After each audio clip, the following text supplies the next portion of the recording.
And happy Monday, everybody. Welcome to the Plug Talk Sports live show. This is episode 208. It's Danny Torres alongside Blake Korn, who is a little bright. I'm a ghost.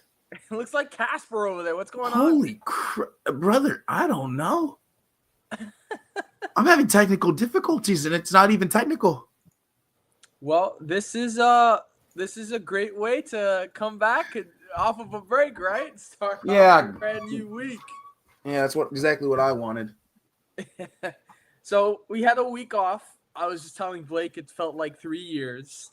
Yeah. I'm not gonna lie, it was very much needed. It was a very good mental and physical reset. Blake, I'm gonna ask you. I mean, how was your Thanksgiving? I had a good Thanksgiving. I was able to start finally going back to my paying job.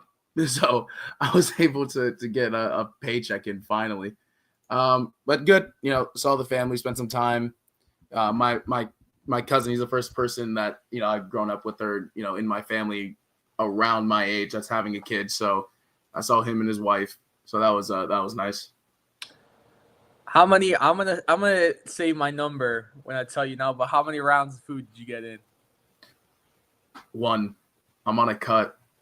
Oh my! Hey, I'm down 15 pounds since November 6th. So no, more than that. I'm down 18. I'm down 18. That is very good. Come on, man. It's that one day. Yeah, but you know what the issue is? 2 days ago, my buddies played in a beer league hockey game, and they're like, "Oh, let's go to this bar after." So I go to the bar, and they had wings. I was up 5 pounds the next day, and I was like, "Jesus Christ!" Yeah, it's tough, man. It's a tough. Daniel, how many did you have? How many rounds did you go? 3. That's it. 3 round. Hey, man, it was. I had turkey, I had ham, I had sweet potato, I had mashed potato. There was cranberry involved. The dessert was fantastic. I actually had both pies. We should have made a conversational topic: what foods can and cannot be allowed for Thanksgiving. Here's rank the thing. foods. And I asked my cousin's girlfriend, "Is this what's the appropriate way of saying it? Is it pecan or pecan?" It depends where you're from. She's from Jersey, so she says it's pecan. Nah, it's pecan. I was saying pecan. It's like you go pecan pie. I want some pecan. Like it's not pecan. Like that's a northeastern thing. Has to be. Yeah. Because yeah, for sure. So I had that. She's also from Jersey, so anything she says is invalid. And you know what's funny is that she is from Jersey, and she's a Cowboys fan. That's terrible. And I was like,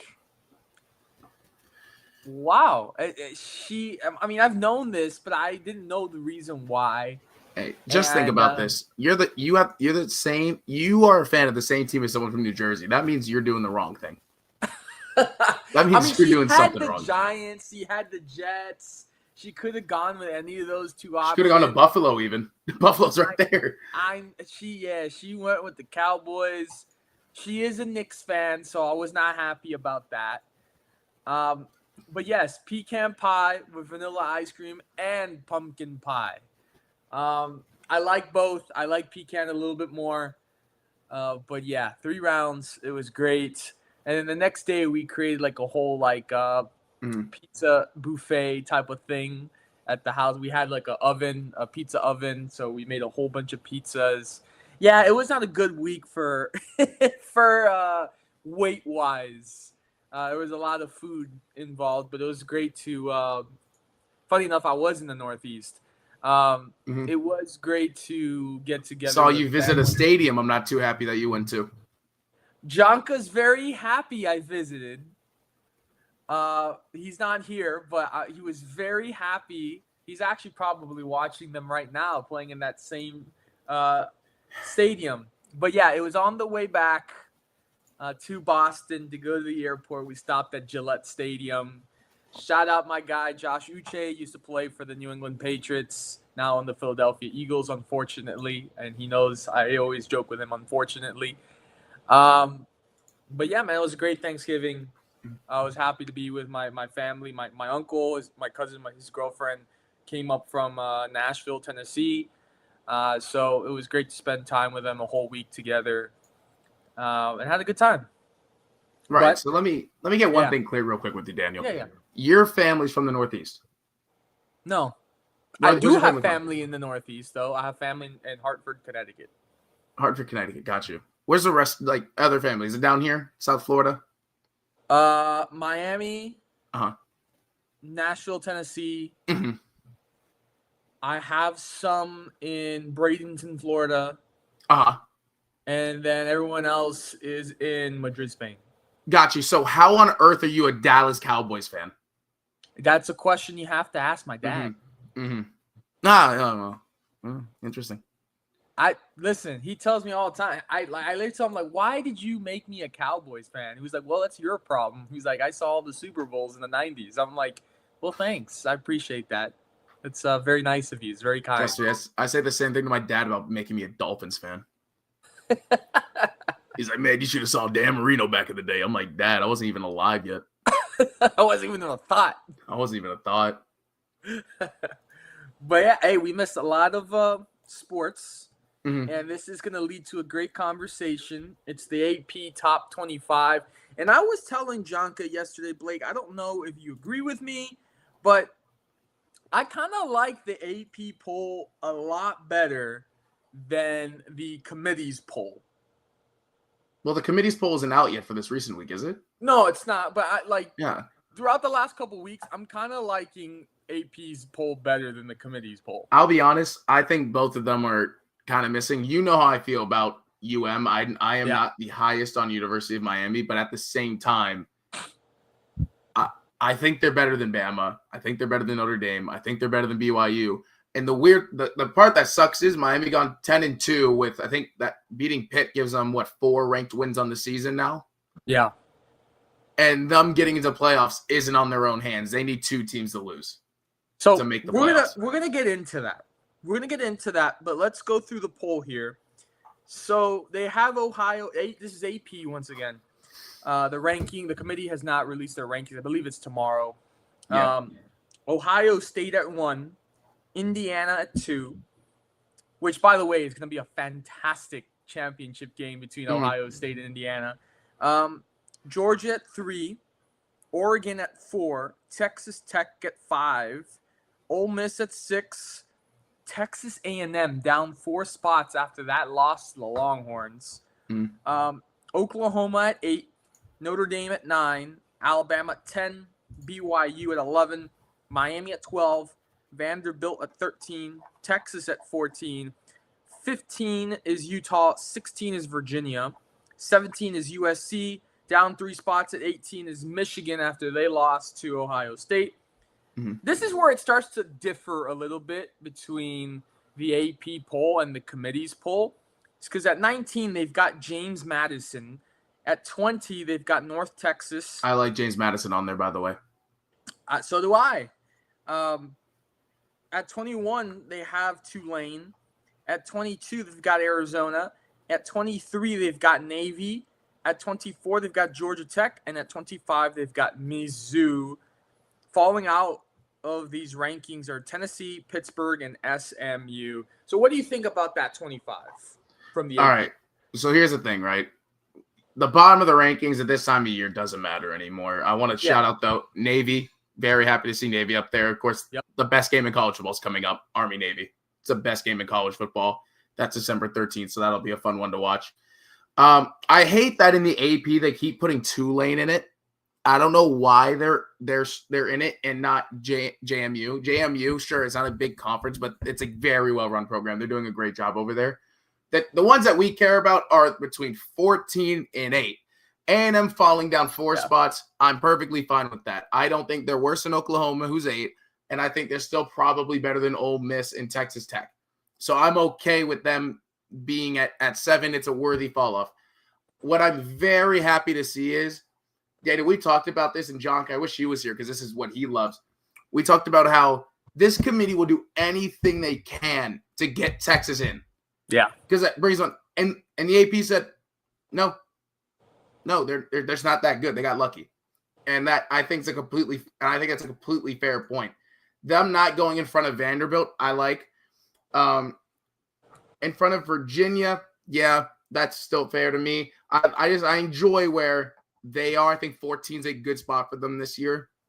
One thing that I don't like is when I look at the AP votes, I don't even look at the rankings as much as I look at the voting numbers. We talked about it all year. Yeah. And Miami's almost 100 points off BYU, but Texas is 37 points off Miami. So Texas, with one vote change, could have just gone to number 12. Yeah. If someone said, no, they're in the top 10, they'll go to number 12. Like, that's crazy to me. And the issue that Miami is now going to have to fight through is they need Alabama and BYU to lose to get into the playoff. And then it becomes an issue for the committee of, all right, Miami's number 10, Bama's number 9. I mean, not Bama, Notre Dame's number 9. We have to put Miami in front of them, or they're going to face a ton of backlash and have to keep Miami behind Notre Dame, which I don't see a world that you could put Miami behind Notre Dame. When you beat them head-to-head, have more ranked wins, they played 5 same teams, and Miami has a better score against those teams. So, the college football committee could be in an interesting position that's giving that we know how their biases work. They care about money, and the people that bring in more money than UM is Notre Dame. That's just a fact. So I'm very interested to see how that goes. How do you feel about it?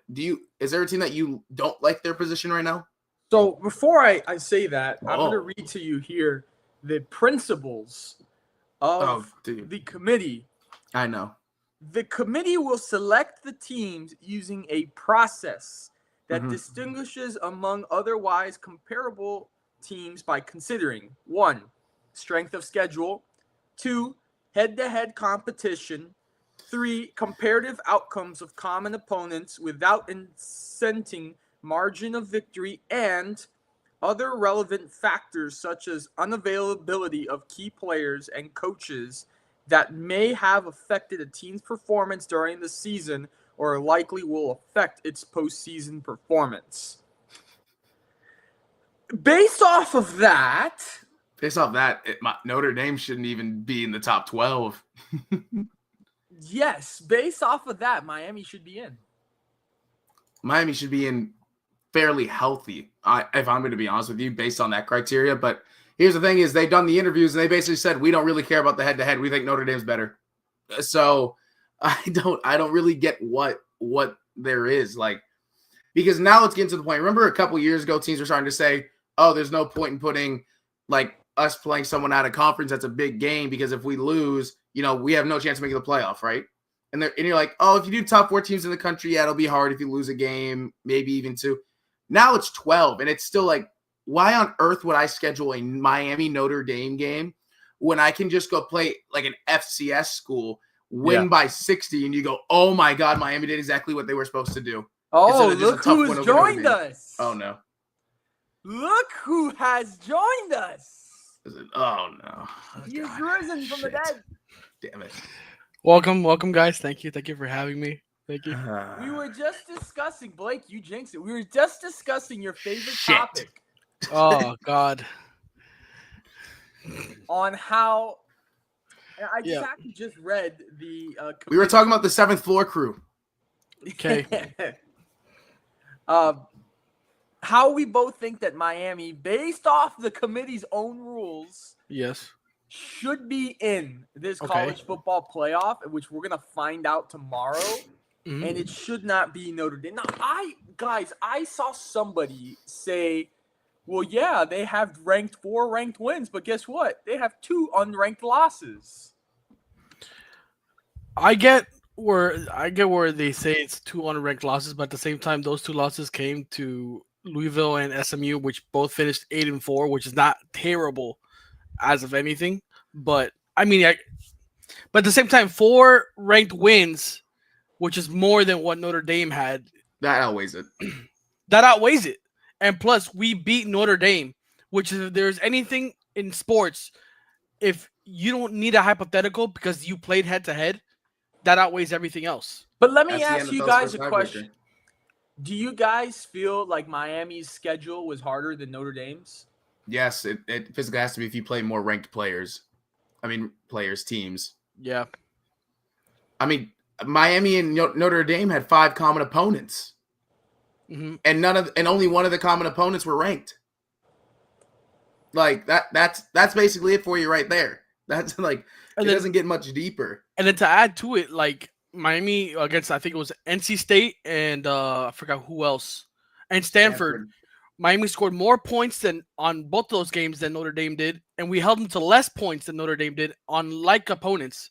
So I'm not against understanding where they're NC coming State, from.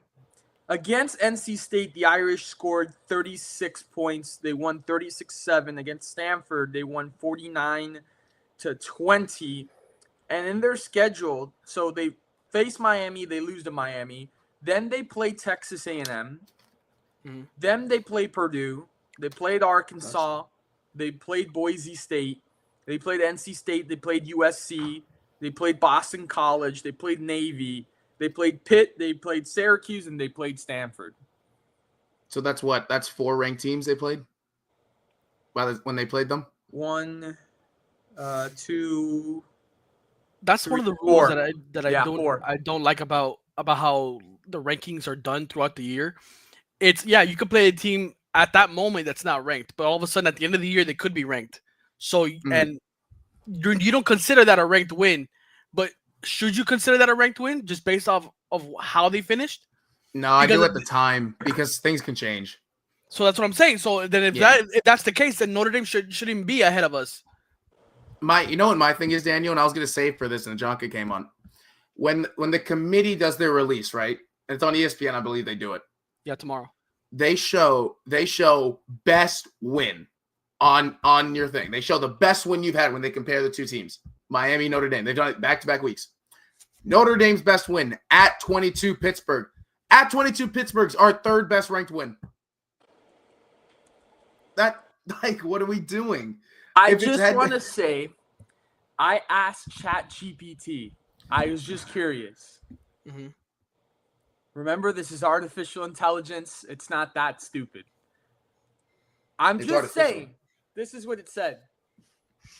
It said that this season, the Notre Dame Fighting Irish had a harder schedule than the Miami Hurricanes. 1 second. Because I saw a thing they brought up on strength of schedule, and they were 42nd and 44th. It says here, according to a widely used list of strength of schedule, Notre Dame ranked around 29th hardest nationwide, while Miami's ranked around 43rd. Okay, so this one I just pulled up. This is team rankings. Like, this is just a random one, right? Because like Notre Dame's rating for schedule was 12.8. Miami was 11.8. So it was 1 point difference. The difference between Oregon and Indiana. Oregon had the hardest strength of schedule. Indiana was second, was by 0.4. So, I mean, like, it's tight. Like, it's not that difficult. I think they're also giving, like, because it is AI. They don't see every single thing exactly how it happens, knowing the personnel and everything. They don't watch the game because it's AI, right? But like, I think there could be just giving value to names of programs that aren't that good now, or like just not that good this year. Like Arkansas. Yeah, like Arkansas, always in the SEC. I mean, that's a fact. Like, always in the SEC. Everyone likes seeing Arkansas because they're going to play hard. They're not going to win the SEC ever, but they're going to play their butts off. But they're just not that good of a team this year. They're not. Like, I was going to ask you guys on the show if I was able to make it today, and I am, so I'm here. But I saw somebody made a good point. I saw on YouTube today. I think it was on CBS, that if I'm whatever college, university football program, why would I go out of my way to schedule for Notre Dame, even though I'm in a conference and I have to deal with all these conference opponents, and Notre Dame decides not to join a conference, and they can benefit them no matter what happens? I said it before you. I said that exact same thing before you were here, John. Bro, we're talking, bro. That's what we're like-minded, bro. This is BS. What are we talking about? Because here's the thing, right? Because you have to do everything based off the rules that were set, right? Like, I watch Formula One based off the rules that are set. The way Max Verstappen drives is completely legal for most of the things he does. As someone that likes watching the racing, I don't like how Max drives a lot of the time. But based on the rules, it's fine. Based on the rules that the committee has set, I don't see a reason Notre Dame should be in front of Miami if it's close. And I'm going to be honest with you, they're close. Yeah. So there's zero reason to me that this should be the case. That we look and we go, yep, Notre Dame is better than Miami because they lost the head-to-head too. I know it was early in the year, but guess what? Losses matter no matter where you are. We could be complaining, but who knows? Maybe tomorrow they shock us and Miami's in there. Yeah. Yeah. Like, guys, answer me this question, right? Let's say Texas plays their SEC schedule, right? And they lose. Let's say they beat Ohio State to start the year, and they only lose to A&M, and let's say they played Georgia and they beat Georgia. They beat Georgia, right? They lost to Georgia. Yeah, they lost to Georgia. To Texas A&M, and they lost to Florida. Yeah. So let's say they let's say they lose Ohio State, but they beat Florida, and then let's just say they beat Florida then. Let's just say they beat Florida. Do you put Texas in because that'll be 3 losses? You have to because you look at their schedule and you go, oh, that's number 1 ranked team in the country, the number 2 ranked team in the country, and the number 7 ranked team in the country right now. Oh, no, number 4 ranked team is Georgia. You go, dang, that's tough. They're just a fringe playoff team then. You have to put them in. I hate this whole if you win your conference, you're in. It's stupid. It means nothing if you win your conference. Like, here's the thing. I was just propping up JMU. I literally said Jonka can speak to this better than me. JMU is a great program being run amazing, but they're in a bad conference. If they were in either the ACC, Big 12, SEC, they're not even near the top 25. Nope. The goal of the committee should be, if we think you're one of the 12 best teams in the country, you're in. Duke, let's say Duke wins the ACC, right? Coming up, Duke wins the ACC. Is Duke a top 12 team in the country? No. Not even close. Not even close. They're 6th in the ACC. Yes. And guess what? They'll be in. They'll be in the playoff. And they're going to get rocked round 1. But you know what's even funnier is, I think, if I'm not mistaken, they get a home game in the first round too because they won the conference. I think that's how that works. Yeah. So that means let's say they'll have to play Oklahoma first round. Oklahoma's going to have to go to Duke, beat them by 45, and then they're going to be like, all right, who we playing? Oh, we have Ohio State. Shit. Well, there goes the easy round. Like, there shouldn't be an easy round in a 12-team format. There shouldn't be. That's why in the NFL playoffs, there's not an easy first round. If it's a blowout, you go, oh my God, I can't believe that there was a blowout. Or like, I don't get it. We keep trying to keep this thing of college football. We try to keep the quote unquote purity of college football, correct? Like, where it's like, oh, we have conferences that are different. The Southeastern Conference has a team from the West Coast in it. Like, what are we doing? I think the worst thing is that conference matters. It doesn't anymore. Because if you're going to allow more than 12 teams, because this system we have right now would have worked for a 14 format. You know why? Because you take the Power 4 and you go, each conference winner goes into the playoff. Agree. If you just said that for the 14 format, then everyone's like, oh, I don't agree. But I mean, it's a clear guideline. Now your conference game matter. Now your out of conference games don't matter. We can schedule all the big games for out of conference, right? Like, it doesn't, like, it's the way it's run. Crazy? You know what's crazy? I was literally talking to about this with Jonka yesterday. I literally told him, so you're telling me that if you win your conference, you're automatically, that's like, dude, Kennesaw State, let's say Kennesaw State or Jacksonville State wins the Conference USA, which is still D1 in a Power 5 conference, lower level. You're telling me Jacksonville State or Kennesaw State is going to get in? They have a chance to. They would have a chance to. They would have to be like pretty high to get in. You have to be the highest ranked non-power school to get in. That's if you win your conference. That's the rule. That's why I'm saying, like, JMU, great program. They played amazing. They're awesome coach. They're good at recruiting. They're not better than Miami, than BYU. BYU's in an awful spot because they're going to miss out, and they've been great all year. Yeah. They're going to miss out on the playoff because they're going to lose to Texas Tech. That's a fact. Yeah. And they're going to be not close to the playoff. They're going to finish ranked behind Texas most likely now. Or maybe they'll get the bowl game against Texas. That'll be a fun game to watch if I'm being honest.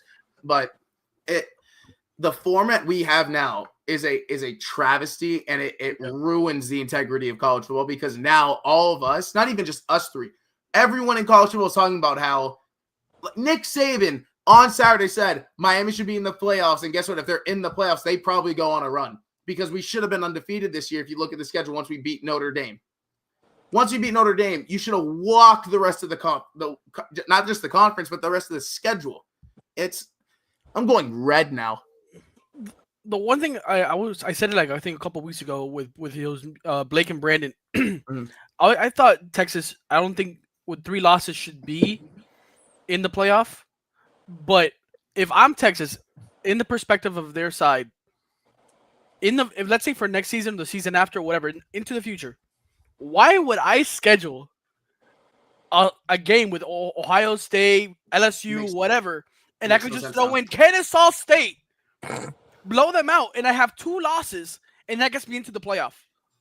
There's no incentive of these non-conference games. There's no incentive of competition. Just put in whatever, and then we'll just blow them out. Okay, that counts as a win. Boom, whatever. Mm. The same thing with Duke. Duke is 7-5. They lost almost all their non-conference games, but somehow they're in the ACC championship game. The whole system is broken. Yeah, this makes sense to me. Like I can understand for everybody else, like anything, but it doesn't have to even be Miami, because whatever, me, I hold Miami accountable. If they're bad, good, whatever. I talk crap as much as I can. But if it was Virginia, if it was SMU, Louisville, whoever's on the top, I would have been okay with it. But with it being the 6th ranked person behind everybody else that I would just said, I'm sorry. That's flaw right there. That just shows you're broken. I want to ask, realistically and honestly, okay, do you think they're going to put Miami in? No, you can't, because here the issue is, as of right now, you cannot. If BYU or Alabama wins their conference game, you can't put Miami in, because they've already shown the bias for Notre Dame. The only way Miami gets in is if they get put in front of Notre Dame. The only way they get that chance is if BYU and Bama lose their conference title games. Yeah, especially like the fact that it could happen. It could, but I think we have to wait till after this weekend and see what happens, because if Alabama loses, I think they're at 10. That could sneak Miami in. But if Alabama wins, that would be tough. What would happen is Miami at 12, BYU at 11, Bama at 10, Notre Dame at 9. What would happen is BYU and Bama lose. You have to put Miami in front of both of them if they both lose. That's a given. That has to be what it is. Even if you just drop them down 1 spot, Miami goes up 2. That's what would happen. What all happens for Miami to make the playoffs is if the committee looks at them and go, okay, are they better than Notre Dame? If they say no, they shouldn't be ranked for a higher Notre Dame, they probably don't make the playoff. I mean, there's another way this could happen. Just exactly what he just said, but we're overlooking this signal right here because it just blew up. I think yesterday or this morning. Ole Miss, Lane Kiffin has decided to go to LSU. Yep. Based off the rules of the committee, they could leave out Ole Miss just based off of him leaving, and a lot of personnel from the team and the players leaving and going to wherever he goes. So that could be another person out. If Alabama loses and Ole Miss is out, Miami could sneak in easily like that. 1, 2, 3. Which is something I wanted to. You brought it up. I was going to bring it up. Lane Kiffin's going to LSU. LSU is now paying 3 coaches on their books. What are they doing in Baton Rouge? They're dogs over there, man. They have so much money though; it doesn't matter. Like Lane Kiffin's getting $12 million a year. That's nothing to them. Yep. I mean, 25. I personally think Ole Miss should be maybe not out, but they should be dang close to being out. If your head coach isn't coaching you, you should be pretty close to being out. That's just my opinion. Because then I come back to this, right? Florida State loses Jordan Travis. Here's the thing, is they put him ranked number 5. Everyone knew the moment they lost Jordan Travis, that team was not going to be good. Yep. Yeah. You lose your head coach, your play caller. And they're like, no, this team, they deserve to go 1 up still. I just don't get it. It doesn't make sense to me. If it's being fair, right? If we're being fair based on what they've done, Ole Miss isn't the same team we projected a couple of days ago. They're not. No. They're a different team now. They have a DC calling as their head coach now. Yeah. Like, even Bama's missing their defensive coordinator now. So, I think that's I personally, you and I both agreed early on about this. The amount of bias that's in this just for money, it really is disgusting. Because you miss out on good on the good things, right? Remember how badly the committee didn't want to put Washington in the playoff those years ago? They didn't want Washington to be in it, but it came to the point where they had to put them in because they had too many great wins. They had too many and they couldn't do it any longer. And it wasn't until the last week that they finally put them in. It's an interesting point with everything going on right now with sports betting that one day we might not find out that one of these people on the committee is deep in money with something going on. Not shock me one cell, Daniel. One cell wouldn't shock me. Jonka, yes, your guy, you're very fond of him. Mm-hmm. Goalish from USF. Yes, sir. He is going to Auburn. Did that shock you? Bro. Say yes. It did. It did. It did shock me too. I'm not. I'll say Jonka because we have the receipts. He said he was staying there for at least 4 more years, bro. Because I thought, bro, this guy was so committed to this team, bro. Just like I don't know if you guys saw the last game, bro. This guy didn't even shake the coach for FAU.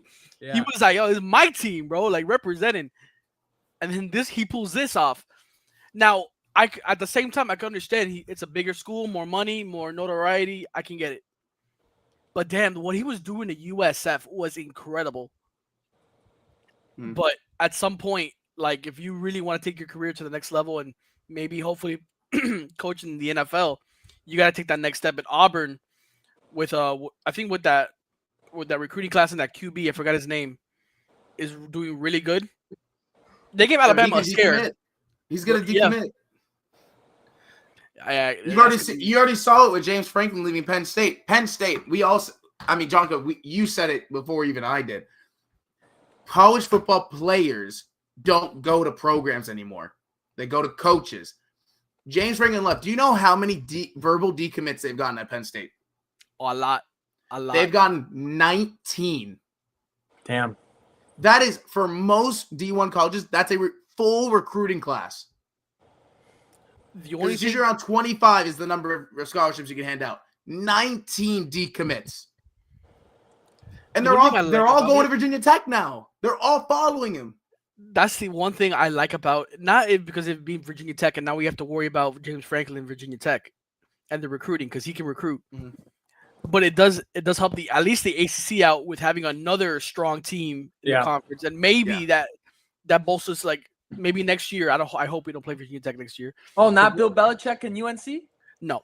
That's a Daniel. What am I telling you? The guy's lost. Dude, just give him a recruiting class, bro. Come on. All right, another coach. There's a new coach in the state of Florida, and he's in Gainesville. What do you guys think about that? Oh man, hey, go ahead. I wish Brandon was here, bro. I wish Brandon was here, bro. Brandon's high. Oh, what's this? Bro. Oh, we have a FaceTime from Britain. No, I'm kidding. No, we don't. Oh man, that'd be great. This guy, Brandon's high on him, man. I mean, I'm not gonna discount what he did in Tulane. I'm not gonna lie. Tulane was actually playing some decent football, but at the same time, you stopped following Lane Kiffin. Where are your priorities, my guy?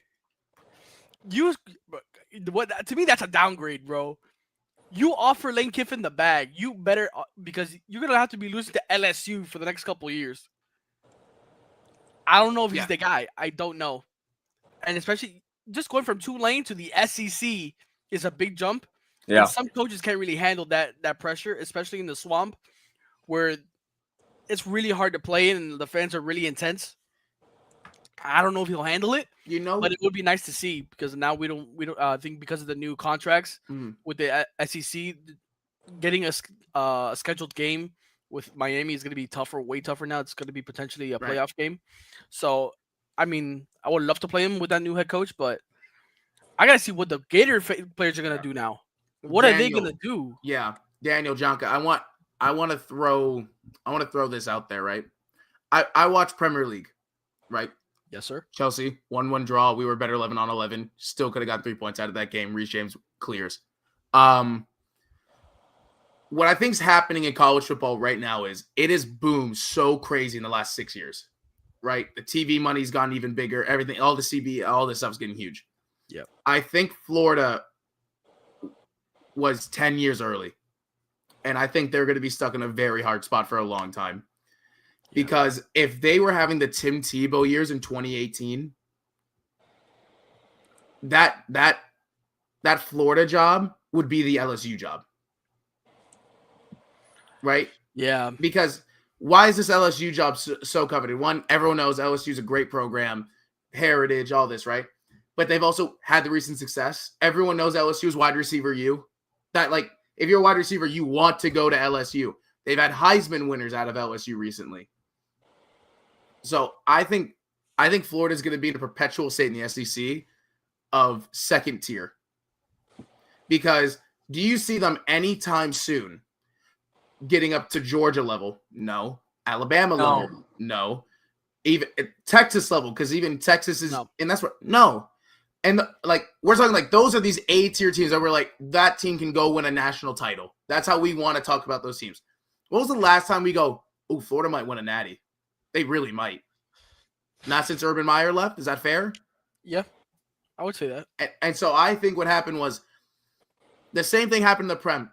Leeds United used to be a big team in the Prem. A big team. But what happened was Chelsea came along in the early 2000s, and their owner started buying all the players, taking over everything, and then they became the big club. And then Leeds, they didn't keep up, and they started falling off. They started going down. They weren't that top tier team anymore, right? Yeah. They like Manchester United. I'm sure. I know you don't watch that much Prem soccer, Jonka, but like I'm sure you know Manchester United. Yeah, I keep up here and there. Do you know who Man United's second biggest rival was in the early 2000s? Leeds United. Yeah. Okay. Do you know who Leeds United were before I just brought them up? Yes, because I watched Miniminter and he's a fan. Miniminter. Shout out Miniminter. But that's what I'm saying. Like, you don't know them because their name means something. You know them because there's a YouTuber who loves Leeds. Like, I think UF is going to be in the state of second and third tier for a long time until they get lucky and they get like a recruiting class where, they turn 2-3 stars into guys that, oh my God, how were these guys not 5 stars? Because that's how you turn these mediocre programs around. You need one recruiting class where 2 of the lower tier guys become something bigger. That's how you do it now. And I don't think Florida has a chance of getting out of that anytime soon. Because if you're losing out on the head coach you wanted, that's a mistake. That's an issue. Yeah. I mean, also, it's like Malachi Tony from Miami was a 3-star. And look what he's doing now. He's one of the best freshmen in the entire country. Yeah, I got these unks telling me he's the best receiver in the country. And I said, bro, calm down. Jesus Christ. I don't know. Yeah, no. Daniel knows there's only one guy that's the best receiver in the country. He plays for Ohio State. That's right. I watched him live in high school. He's a dog. Bro. It's disgusting. Shout out Shamana. I want to say this, and we're very excited because me and Jonka we tried predicting this, and we were wrong in our prediction, but in a good way. Mm-hmm. We predicted towards the end of the season where FIU had Liberty, Jacksonville State, and Sam Houston. We said that FIU would probably had a chance to beat Liberty and then would lose to Jacksonville State and then beat Sam Houston. Well, guess what? They went ahead and beat Liberty, beat Jacksonville State, and annihilated Sam Houston to end the year 7-5, going to a bowl game for the first time since 2019. They finished in the conference 5-3, and this is in Willie Simmons' first year as head coach. I'm not gonna lie to you. I was shocked that they beat Jacksonville State. This isn't looking good for me, Jonka. I said they wouldn't do it. I said it from the beginning of the season, bro, or even before the season, how when Willie Simmons came in and started recruiting players from other schools, like from Brian Blades and Antonio Tripp Jr., getting players that 3-4 star players that haven't gotten playing time, bringing them to FIU, and elevating the caliber star player, the play, like I'm gonna say, just like the overall play style has gone up. The status has gone up in FIU. It's something McIntyre could not do all these years. It was consistent failure, failure, failure. He didn't recruit, didn't try transfer portals. He failed and failed and failed. The one guy that he comes in year one, does what he had to do, and was successful at it. 7-5 bowl game. Now let's say they go to the bowl game and they win it. That's a bowl game victory year one. If I'm any FIU, let's say investor or Booster. Yeah, shout out Pitbull. Put some money into FIU. Keep that offensive line. Get a quarterback. Get some extra receivers. We just saw one of the cornerbacks enter the transfer portal today. National early signing day is December 3rd to the 5th. So get ready for a lot of people to decommit, and I've already been seeing it already with Haynes Fawcett. I don't know what else to say, Daniel. I said it before. Recruiting makes a difference. McIntyre was not doing it. We could just tell just from the players on the field, they were not able to keep up. And especially in Conference USA, that's bad. I mean, compared to everybody else in the SEC, ACC, Big Ten, whatever. I'm not saying, bro, but you can see the difference now, Daniel, in how big recruiting is, especially in the transfer portal now. If Willie Simmons can get some money, I swear to God, FIU is gonna win the conference next year and book it. Now, dude, it's not even that it's in Conference USA. He's in South Florida, failing. If you could just prove you could win in South Florida, especially at FIU, and you can get some money. If you can get some money, because I know money runs college football for some reason, you can win some games. Jonka, we both said it. If you can win games, 9-3. If you can win games in South Florida, the 3 stars will come flying, and then you could poach 1 or 2 4 stars if you're giving them PT freshman year. Like that will become a great program if that happens. Bro, FSU was taking some of our recruits, bro. Yep. Some BS. Bro, just wait. Give everybody time, bro. Give everybody some time. Them ticket sales are going to go up. CBS. Oh, God. Right now, CBS, this is just projection. It's not true, but just projection. CBS has FIU playing in the Boca Raton Bowl on Tuesday, December 23rd at 2 p.m. Eastern against Arkansas State. Seems a little disrespectful. Arkansas State. Yeah. Damn. Damn, bro. That's your school, bro, that you're going crazy about right now? Y'all hype for Arkansas State. Which Arkansas State is the school that they last played in their last bowl appearance in 2019 in the Camellia Bowl. What is Arkansas State, bro? Like, bro, they finished 6-6, second in the Sun Belt. Oof, that's a tough game. No, brother. Iowa State. They lost by 8. Bro, listen. Never doubt anybody, bro. This year has been way too crazy with too many upsets to say anything is a lock. I give up saying anything is a lock, unless it's Bethune-Cookman. I'll put money on it with anyone who wants to say it right now. I guarantee whatever the line comes out, FIU wins and they cover. And if the spread is less than 10.5, give me minus 10.5 or more. Okay. Guaranteed. Damn. Yo, Blake, where you been on Fridays, bro? Plug picks. Bro, I've been beer league coaching, bro. I've been coaching beer league hockey. Oh, true. That sounds fun. I'll you know what? I'll vlog the next one, and we'll make it a Plug Talk Sports special. That's what I'll do. I would love that. Oh my God, you'll hate it. There's this guy named Troy. Oh my God, he shits talk everyone he can, and Troy can barely skate. It's hilarious. Okay. All right. Let's talk some NFL. Guys, I'm going to say it. You know it's coming. How about them Cowboys? How about them? I remember sitting here and all you got, well, I can't really say that much, Jonka, but more Brandon and Blake. They suck, bro. They're just as bad as the Dolphins. Dak ain't shit. Dak ain't as good as Tua. What about how about Whoa, that whoa. now, right? I did not say that. You can get you can get the clip up. How about now? They beat both teams that were in the Super Bowl, the Eagles and the Chiefs. They're on a run. The defense, I'm not saying they're amazing, but the defense looks a lot better after the trade. I'm about to say, time out. Wait. These were also said before anyone thought they were trading for Quinnen Williams.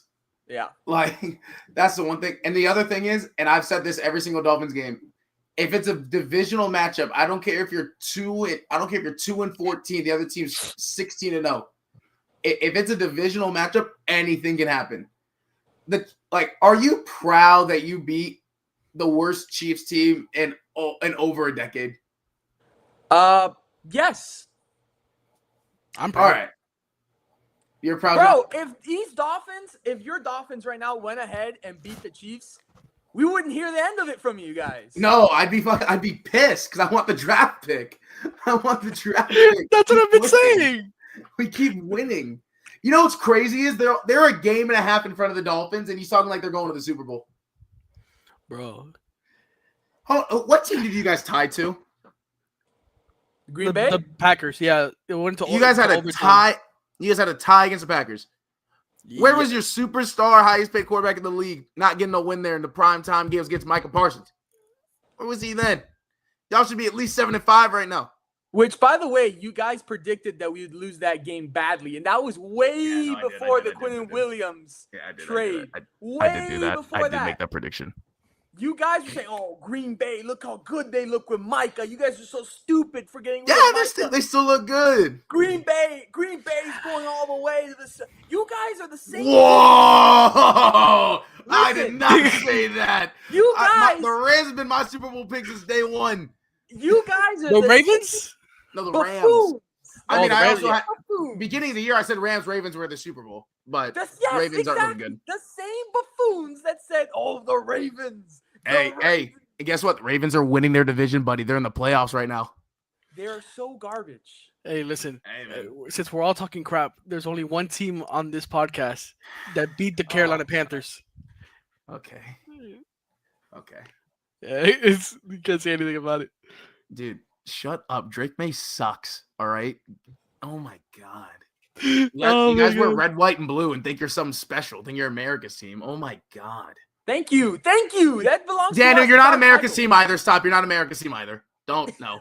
We are. We have the most fans in this entire country. Hey, the red is for the blood. Hey, Blake was not happy that I took a little visit over to Gillette Stadium. Wasn't happy. I would have loved to have been there.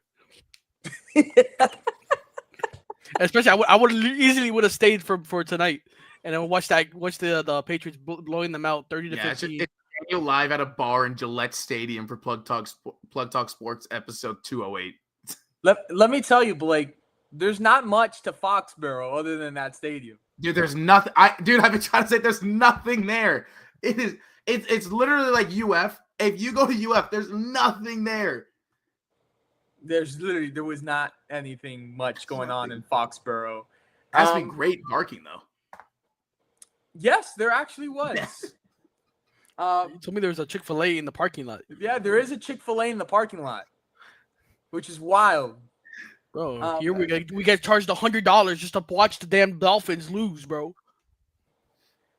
Well, they took out parking to build an F1 track, so.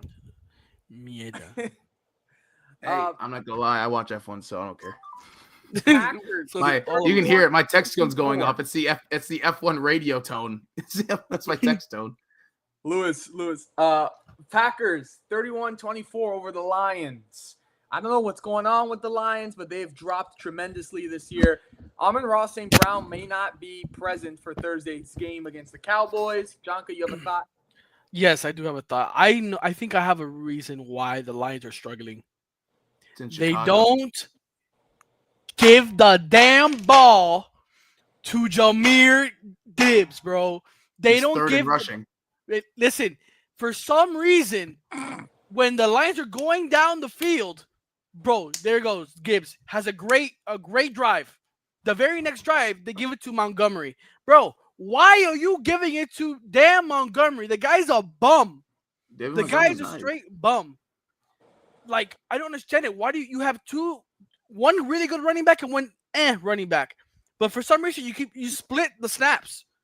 Like, I don't understand. Okay, so Detroit is 4th in rushing yards per game. Yes. They run the ball very well. Jahmyr Gibbs is 3rd in rushing. The issue is that their O-line is destroyed with injuries. They have one starting lineman. Frank Ragnow's coming out of retirement because they need someone so bad. He didn't know he didn't get passed because he failed the physical? Yeah, Wow. because Well, let me tell you, Quentin Williams gonna eat that shit up on Thursday. Bro, Quinn Williams, Kenny Clark. All right, moving on. Jahmyr Gibbs has 175 carries. They don't give him enough. Montgomery should be traded. Montgomery, how many carries do you think you should be at? He should be easily over 200. Already? Montgomery should not be getting the ball anywhere near the Gibbs, bro. I'm sorry. That's the only struggle because sometimes Montgomery can't even get down the field, even get 2 yards. And you have a superstar running back that is literally taking you down to the damn end zone almost every drive. But for some reason, they keep giving the ball to this idiot. Like, I don't understand. Jahmyr Gibbs is averaging 5.2 yards per carry. David Montgomery is averaging 4.6. Wait, nope, that is rushing. Sorry, I just looked at. Oh my god, my screen glitched and went to receptions. I'm like, dang, that's per catch. I'm an idiot. I was like, I'm a moron. I can't read stats.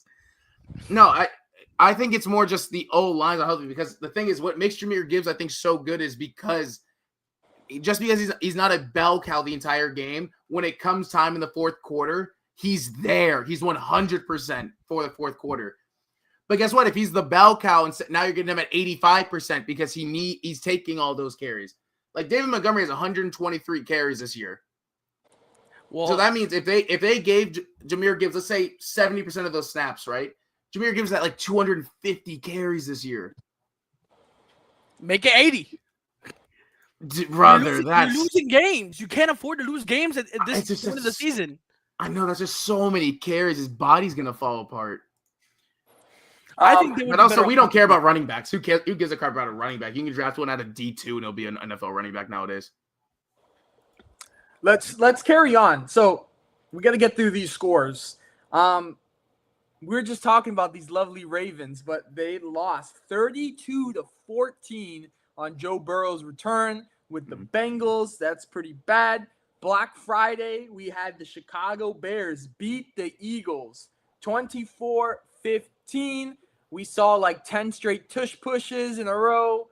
I actually think the Bears stopped one of them, which was refreshing to see someone actually stop a tush push. 49ers 26-8 over the Cleveland Browns, who are now being led by Shedeur Sanders. The Jaguars 25-3 over the Titans. Bro, what is going on in Indy? 20-16 loss to the Houston Texans. Their quarterback has a broken fibula. Trust me, I've been there. I mean, his wasn't as bad as mine was, but you can't move.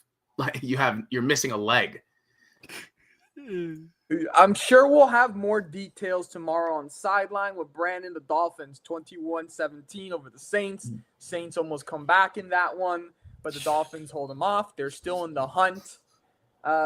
Jets 27-24 over the Falcons. That one stings. Panthers with the surprise 31-28 victory over the Rams. Bucks 20-17 over the Cardinals. Seahawks 26-0 goose egg for the Vikings. Chargers 31-14 victory over the Raiders. A 26-7 victory for the Buffalo Bills over the Steelers. And then an overtime thriller last night. Denver Broncos 27-26 over the Washington Commanders with 5 minutes left. What do you guys think of Week 13 in the NFL? It's getting wrapped up by Jonka's Patriots demolishing the New York Giants 30-15. Go ahead, Blake. I know you got a last thing to say. Yeah, I think Jonka's a mental head case. No, I'm kidding. I think the NFL is in a really weird spot because I think the teams that everyone projected this year to go to the playoffs, most of them aren't going to the playoffs. Yep, I agree. It's a weird year. It's weird because like this is what confuses me, right?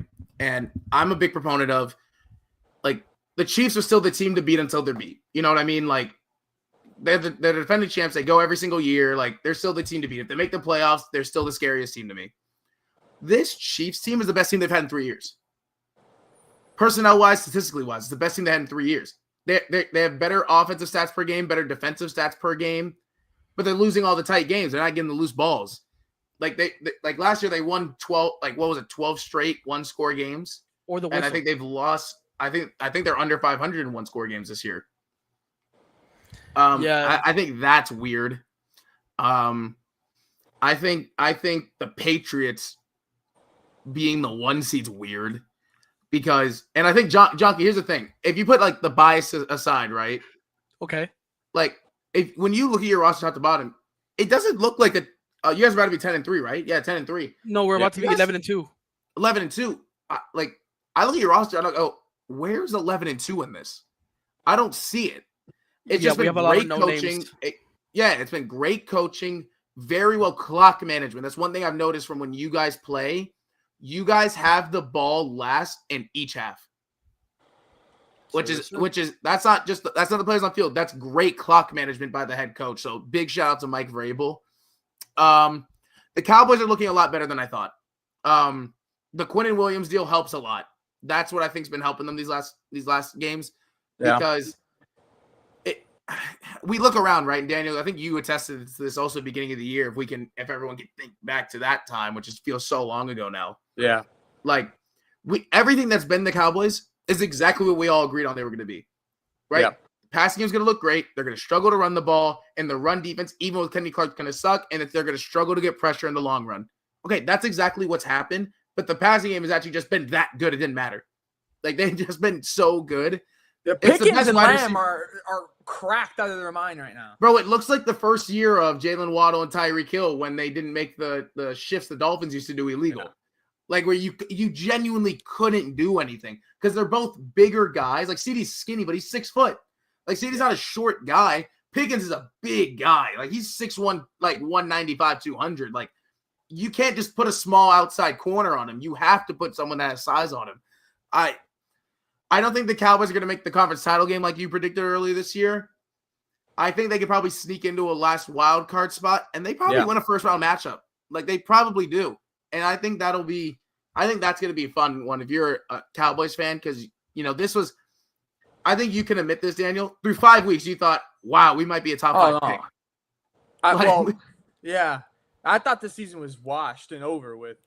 Yeah, so trust me, as a Dolphins fan, when Brian Flores was our head coach, we started the year 2-7. We went on to be 9-8, make the playoffs.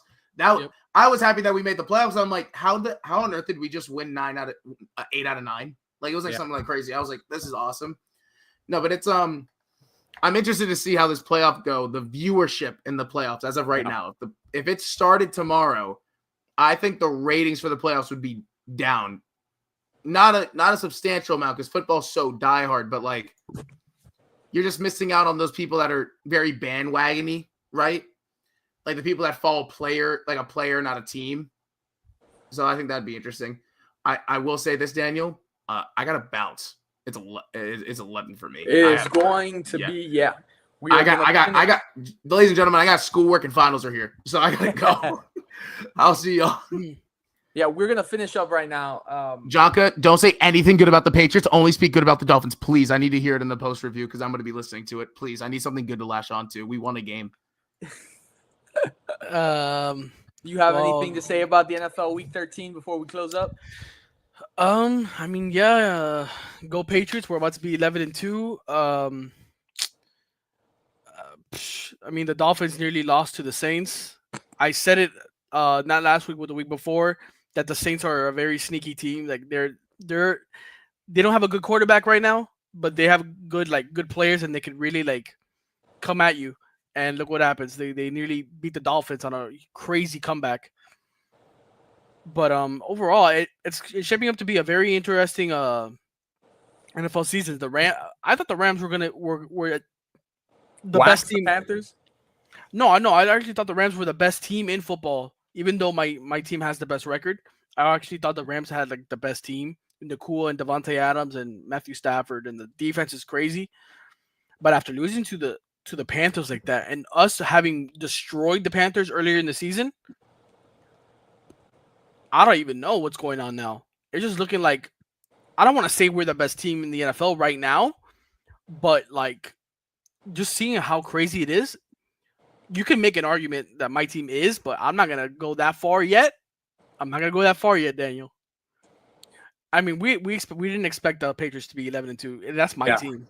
No one did. I mean, there was that day that we were talking about it, and it was like I was like 12-5 maybe, or like you thought I was crazy. You're like, that's not gonna happen, Jacardo. Be realistic. And then we're about to be 11-2 in the next couple minutes. Yeah. And it's like, esto está madre, bro. if we win the AFC and we get that first round bye, and we host a playoff game, bro, I think the whole league is gonna be in like disarray. It's like, oh no, not again, bro, not again. No, we know, bro. We had 5 years of beauty, and then all of a sudden they get their star quarterback. Well, not really. We're stuck. You know what? I'd rather have you guys than Mahomes and the Chiefs. Facts, bro. Anyways, that's gonna be all the time we have tonight for episode 208. We're back. We'll be just an announcement. We'll be running till December 22nd, and then we'll have some time off for Christmas and New Year's. I believe we'll be back January 4th. But from now on, we'll be running till December 22nd. As always, we appreciate you guys for tuning in, week out. We have our regular scheduled shows this week. Same thing till December 22nd. And stay tuned to all of our content. Give us a like, subscribe on YouTube, follow our social media, and stay plugged in. And we'll see you guys next week for a brand new episode on Monday. Have a great night.